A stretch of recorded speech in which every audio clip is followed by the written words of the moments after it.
Today we'll use the mold tools inside SolidWorks in order to create the tooling for this fan. Actually I did that, so you can see in the end how it's gonna look like. There you go, bottom and top. Let's see how this is being done, because it's not as easy as it looks like.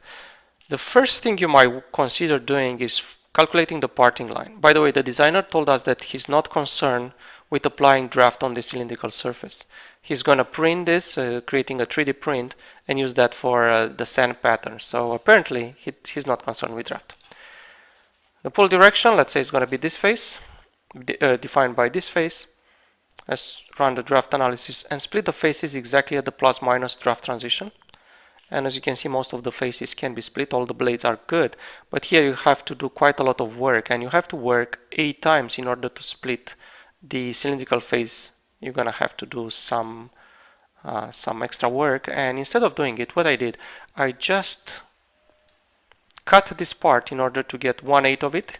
The part itself, it's centrisymmetrical, as you can see, circular symmetry, so I'm just using 45 degrees in order to get 1/8 of it. As you can see, also I'm using a close sketch. You don't really need to do that in order to slice the part, but I'm going to use this sketch also later on for my tooling split. So now when you go to the parting line, again I'm going to use this as my direction, and draft analysis, split faces at plus-minus draft transition. Everything seems fine, so it's kind of easy to select this part. Oops, let's go undo. It went one step too much. So I'm just going to use yes and no, Y and N, in order to specify the direction. And in this direction, I'm going to come from here. Yes, yes. Let's see where we're going. Yes and yes. So there you go. That's my parting line. Since I already created, I'm just going to delete this one that I just did it. And let's show the one that I created. Now obviously we need to split this face in order to get a nice transition between these two edges. So the easiest way to do that is select the face and run the spline on surface command. That allows you to create actually a 3D sketch with a spline between those two ends that's actually following the cylindrical surface, so it's completely on this surface, and use that in order to create a split line. So it's going to cut this face in two. And you can see it here. Actually, this is what I did. Let me hide the original parting line, because I want to create another one based on these edges. So let's try that. The second parting line is going to be based on the same face for the pull direction. And draft analysis of 1 degree. You can see the green faces.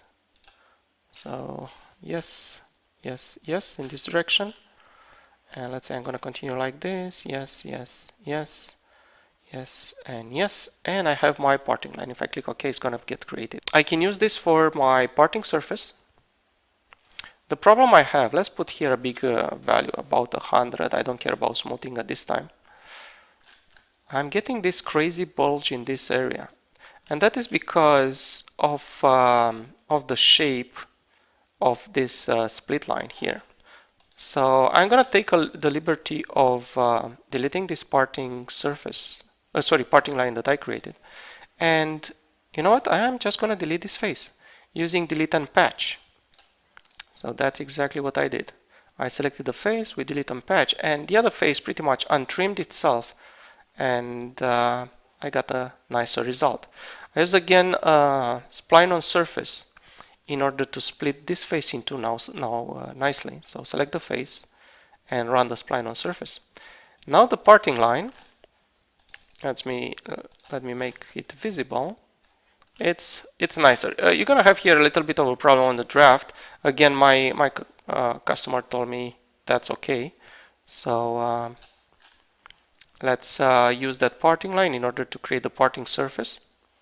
So the same parting line that I created before, I'm using it for creating a parting surface. So let's say about 100 millimeters. Next thing, I created a plane right here in the middle of the part. That's since the part wasn't really symmetrical on the origin, or wasn't created on the origin, I selected the two faces with the mid-plane option in order to create a plane right in the middle. And from that plane, I use the original sketch. If you remember the sketch that I used to cut my part in order to extrude it in with a mid-plane option, let's say about 100 millimeter. So that's going to be the base for my tooling. Now I would like to remove the body of the original part. So you know, when you do combine subtract, that body is going to get consumed. So the first thing I'm going to do, I'm going to make a copy of the original body in place with 0 translation, 0 rotation. So as you can see, I'm going to have here in the solid bodies 2 bodies, one on top of each other. This is one, this is the other one.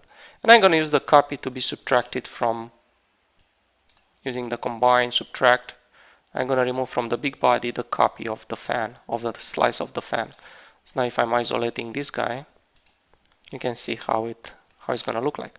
Now the thing is, I need to cut it in two. So unfortunately, I cannot use my parting surface right away because there are some issues here being right at the edge. So I'm just going to extend this parting surface just a tiny bit.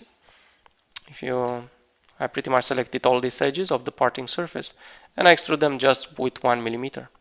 And that's enough to use the split command in order to split my body in two pieces. So I'm just going to use this.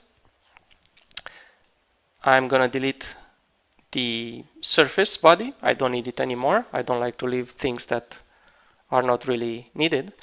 And I'm doing a circular pattern with it's a body based circular pattern for all those 3 bodies, the top and the bottom and the engineer part.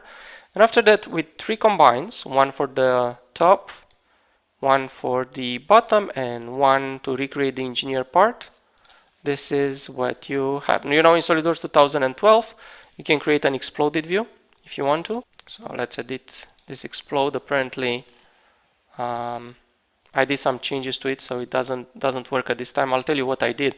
I wanted to use the move body command in order to be able to see both sides at the same time, both internal faces at the same time. But if I wouldn't have this, let me just delete them. My exploded view should have worked quite nicely, as you can see, similar to assemblies. Remember one thing, if you are in exploded view, you don't have access to modifying anything here, so you have to collapse it before doing any change to your part. So yeah, that's about it. Thank you to Peter Parker for his question on SolidWorks forums.